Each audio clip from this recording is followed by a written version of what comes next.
Monopoly Jenga, how to play.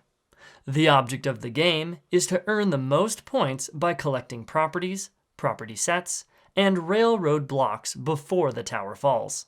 Mix up the blocks and set up the tower by placing 3 blocks per layer in any order, alternating direction by layer, and using the stacking sleeve if you need to.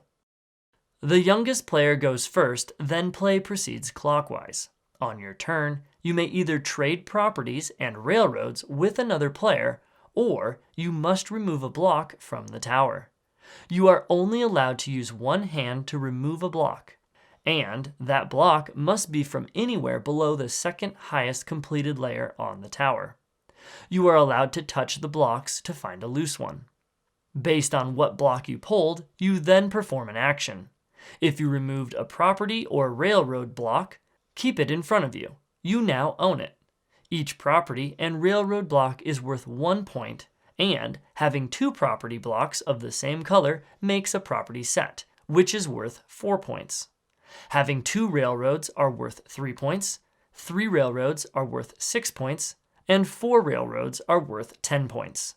Whenever you return a block to the tower, you may put it in any spot in or on the tower in any horizontal orientation. If you remove a chance block, you must return any one of your properties to the tower. Then return the chance block.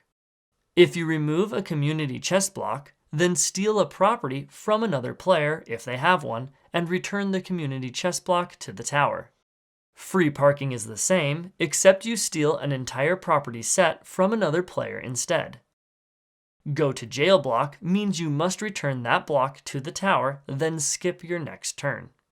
If you remove a blank block, then return it to the tower, except with this block, you are allowed to try to use it to push out a property or railroad from the tower as you return it. If you succeed, then you get to keep that property or railroad. When the tower falls, the game ends and points are scored. If you knocked down the tower, you lose 1 point.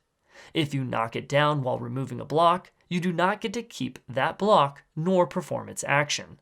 The player with the most points wins.